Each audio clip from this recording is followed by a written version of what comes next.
Vient d'adopter ce jour le décret portant sur la gestion des comptes de fonds au niveau du Trésor.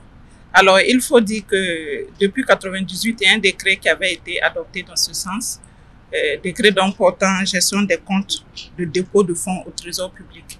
Alors, il se trouve que l'application de ce décret-là a connu donc des difficultés, ce qui a prévalu donc à la conduite d'une évaluation qui a abouti par la suite sur des recommandations.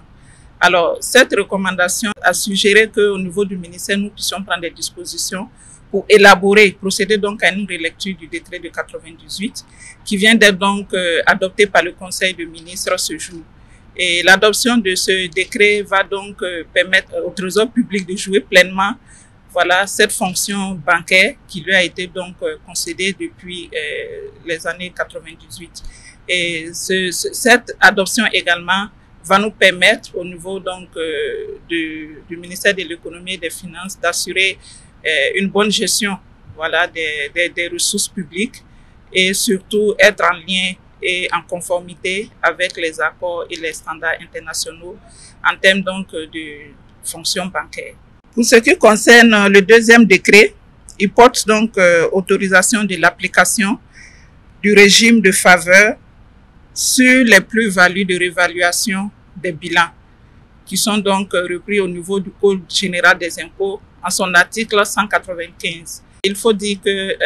l'article 194 prévoit une réévaluation des immobilisations. Toutefois, la difficulté était que lorsqu'il y a réévaluation, cette plus-value qui va être dégagée va être systématiquement donc imposée. Toute chose qui pouvait être souvent donc insoutenable pour les entreprises qui sont donc assujetties à ce type d'impôt. Alors aujourd'hui, on vient donc d'adopter ce décret-là qui permet donc aux entreprises de pouvoir échelonner le paiement de l'impôt sur cette plus-value de réévaluation pour ce qui concerne donc les biens amortissables. Et pour ce qui concerne les biens non amortissables, cette plus-value de réévaluation va être donc déposée dans un compte de latence jusqu'à ce que l'entreprise décide de procéder à une cession de ce bien-là. Donc, ce sont des mesures de faveur qui viennent donc d'être concédées, comme je le disais, aux entreprises qui sont donc au niveau du réel d'imposition. Pour ce qui concerne le troisième décret, il porte donc modification du décret du 23 janvier 2023 portant création du fonds de soutien patriotique. Alors, le contexte sécuritaire avait commandé qu'en 2023, le gouvernement prenne donc ce décret pour instituer ce fonds de soutien patriotique-là, qui devait recevoir les contributions de l'ensemble de la population burkinabé en vue de soutenir les efforts des forces de défense et de sécurité sur le terrain, notamment les VDP. Et c'est l'occasion pour nous, en tout cas, de saluer aujourd'hui, après une année, la solidarité agissante qui s'est manifestée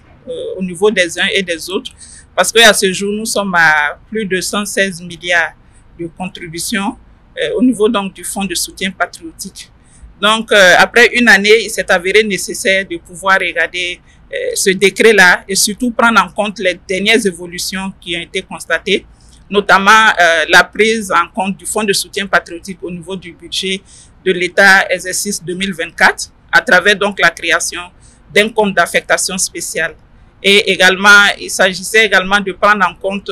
certaines recommandations issues des institutions de contrôle par rapport au fonds de soutien patriotique, donc en revoyant également les conditions de gestion et surtout les institutions qui pouvaient contribuer au contrôle donc, de ce fonds de soutien patriotique-là. Donc, on espère que toutes ces recommandations vont assurer encore plus de transparence, toutes ces innovations, plus de transparence dans la gestion du fonds de soutien patriotique. Il y a eu la création du compte d'affectation spéciale de ce fonds-là, au niveau donc du budget de l'État exercice 2024,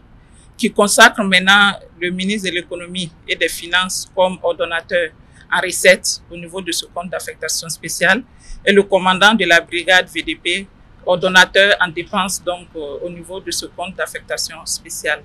Et également, une autre innovation, c'est, je vais dire, l'implication qui est faite maintenant aux institutions de contrôle de l'armée à travers l'inspection donc de l'armée qui pourra dorénavant effectuer des contrôles au niveau du Fonds de soutien patriotique. Donc tous ces éléments, c'est pour des questions de transparence et permettre en tout cas à la population d'être rassurée que les ressources que nous recevons sont bien gérées et pour des questions également de redevabilité.